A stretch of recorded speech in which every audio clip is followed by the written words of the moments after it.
Wills and trusts are important legal tools to make sure that your wishes are carried out. I'm Shannon Quigley, and this is Plaza Protect Presents. Today, I'm joined by Patrick Ting, an attorney with the Legal Services of Northern California. Patrick, thank you for joining us today. Thanks for having me. There are so many legal documents that are important for our seniors, and we've already talked about powers of attorneys and advanced medical directives, but I want to focus today on wills and trusts. So can you start by explaining to us what a will is? Sure.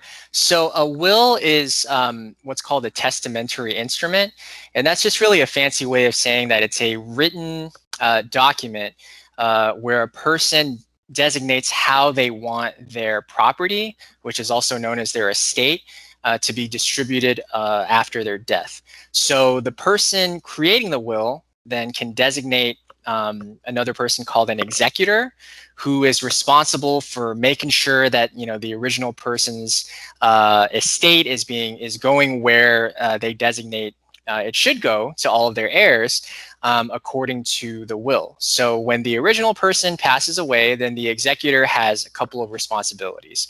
They have to pay the person's creditors, and then they distribute the estate according to the will, or according to how the wishes are laid out by the original person's will. And just a couple of more points. Generally a will, it's really easy actually to create. It just has to be drafted, and it has to be generally signed by the person who created it. And then also two other witnesses have to sign it as well. So if somebody dies without a will, then, or without a will or trust or any other testamentary instrument, then their estate still has to go somewhere, and it's distributed according to kind of the set system under California law, which is called intestate succession. So again, if you don't have any instructions on where your estate has to go, it doesn't automatically go to the state. A lot of people think, oh, if I don't draft something, it all just goes back to the government. I don't want to do that. It's not quite that simple. There's kind of a set of rules, but it's always good to have a will or something along those lines.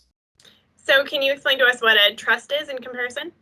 Sure. So a trust, oftentimes people know it as a living trust, which I think is just kind of a fancy way of saying it. But it's a document that is actually really similar to a will.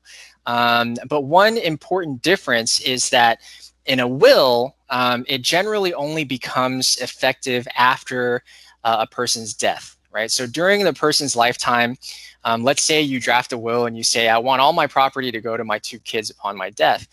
Your property doesn't actually go to your kids, right, until you've passed away.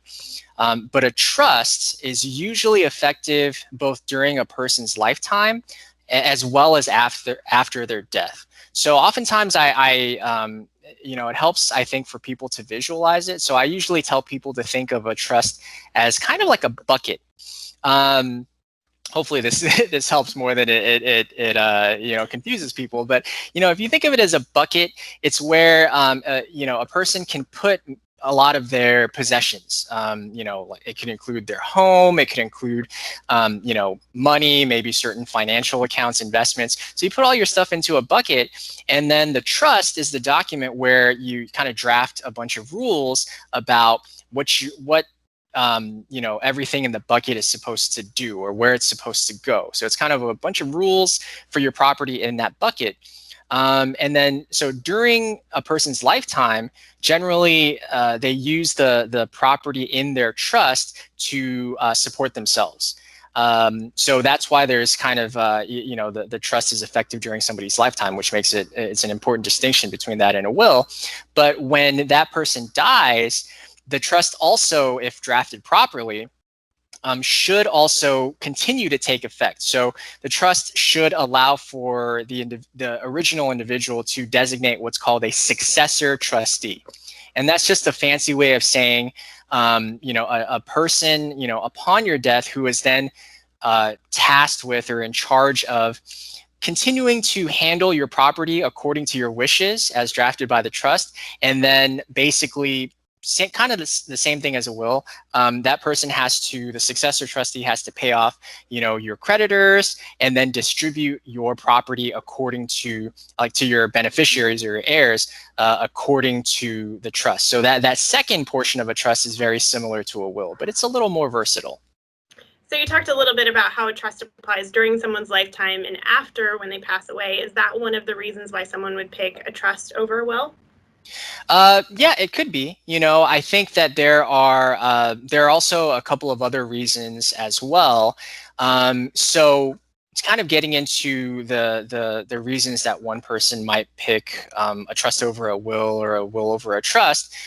So kind of as some background, um, so normally if you have a very complex estate, so for example, if you own a home, real property of some sort, or if the value of your estate is very large, generally over about $166,000 or so, then upon your death, even if you have a will or if you don't have a will, then your estate generally is subject to what's called probate upon your death.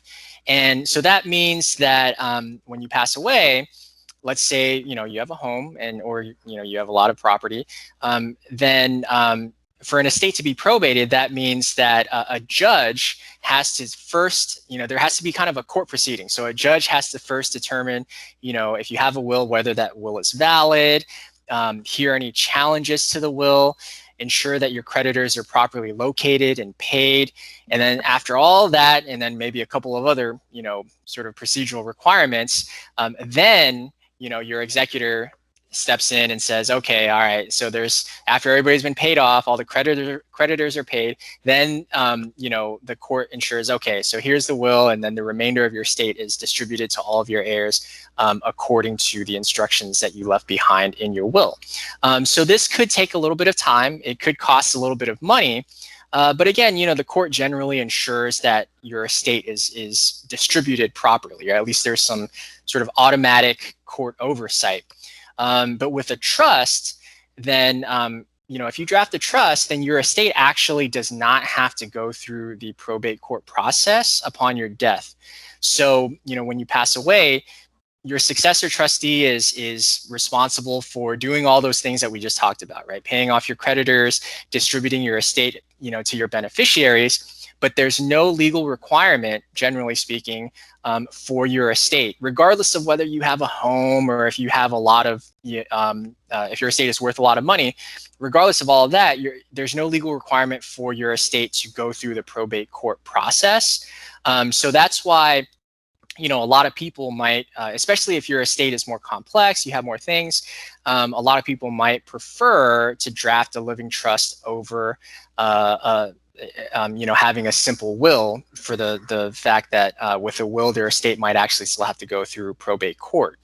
But just a couple of things to note, generally wills are easier and cheaper, or sometimes free, to draft. Oftentimes with wills, folks can either do it themselves, or they can get a very cheaply drafted will through an estate planning attorney. Whereas trusts, generally there's kind of a whole package, and it has to be drafted very carefully. We usually advise folks to get it drafted by an attorney who specializes in estate planning, and so it could be a little more expensive on the front end. And so so there are a lot of different considerations as to why a person might pick one over the other. And if any of your clients are unsure, or any of the folks who are watching are unsure, we generally recommend that they at least get a consult with an estate planning attorney to see which is more appropriate. Absolutely. I know you talked a little bit about probate court. Besides a trust, are there ways for a senior's heirs to avoid going to probate court to receive their inheritance after that senior passes away? Yes. So it's kind of funny. Oftentimes, the answers that you get from lawyers, I'm sure, as you know, is often it depends. So the answer is yes in certain circumstances. So let's say you have a home and you don't really have a lot of other property in your estate. So the remainder of your estate is very simple, or maybe it's not worth over that $166,250 threshold that I talked about. So it's just your home. But generally speaking, with a home, your estate still has to go through probate, even if you have a will. Well, a few years ago, the California legislature created this instrument through law called a revocable transfer on death deed, and it's basically a deed. As you would when you sell your home, generally you have to execute and record a deed with the county recorder's office, right, to kind of transfer the property right away. But with this revocable transfer on death deed, kind of like the title implies, this deed is also something that you record with the county recorder's office. But what it is you basically put, hey, upon my death, I want my home at this address or this parcel number to go to this beneficiary, or maybe these beneficiaries. So let's say you want your home to go to your adult child upon your death. So you can draft and record a revocable transfer on death deed, and it doesn't give them the home right away. And as its name implies, it's also revocable, right? So it transfers a future interest to somebody, and then let's say later on you change your mind, and obviously you're still alive, and you go, actually, I don't want to do that. You can actually go revoke it using these processes that are sort of laid out by the law. So that's one way, where you don't necessarily need a trust to get your estate properly sort of distributed upon your death, because you can just give your home away, and then if you draft a will, that can handle kind of the remainder of your estate. There are also a lot of other ways for folks to make sure that portions of their estate can be transferred without probate court. So oftentimes folks have bank accounts, and oftentimes your bank or your financial institution, sometimes they'll have these things called payable on death accounts, where you can designate a beneficiary. Or with the DMV, you can also kind of use a form, kind of like a transfer on death form, where same thing, you can transfer title of your vehicle, generally speaking, without probate. So there are all these kind of like little tips and tricks. And generally we recommend, if folks are not sure, if they're not sure whether they need a trust or a will, or if it's worth it to spend that $5,000 just so that their heirs don't have to go through probate, they can either call us, or they can seek advice from an estate planning attorney to kind of to at least get some knowledge of these little tips and tricks. So if a family member or a senior does have questions, how do they reach out to legal services? Perfect. So our website is lsnc.net. So it's L as in legal, S as in services, N as in Northern California, and N as in Northern and C as in California.net. They can go on our website, and there's a how to contact us button or tab, and that lists actually all of our 8 field offices, and we serve 23 counties throughout Northern California, and all of our field offices have a special project, or each of our field offices has a special project that specifically provides advice and legal services to adults who are 60 years of age or over, with no income limitations. Our normal sort of services are generally geared towards folks who are lower income, and we generally have income sort of eligibility requirements. But for folks who are 60 and over, usually no income restrictions. And so they can call us, and if they have questions about estate planning, we're more than happy to advise them.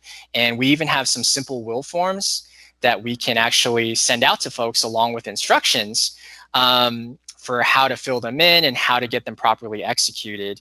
We don't draft living trusts, because those are very specific estate planning documents that may be best handled by attorneys who specialize in estate planning.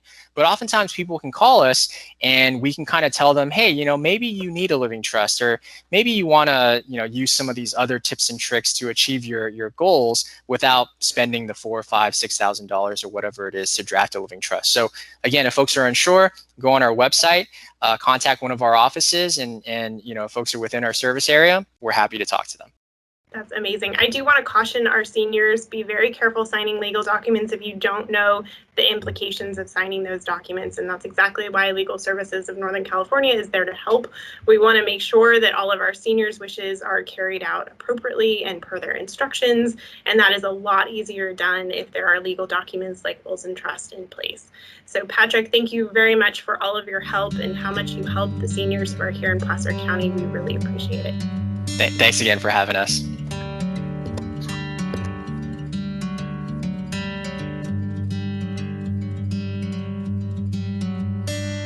I'm driving down an empty freeway, no waiting for the light to change. I'm seeing the sunrise behind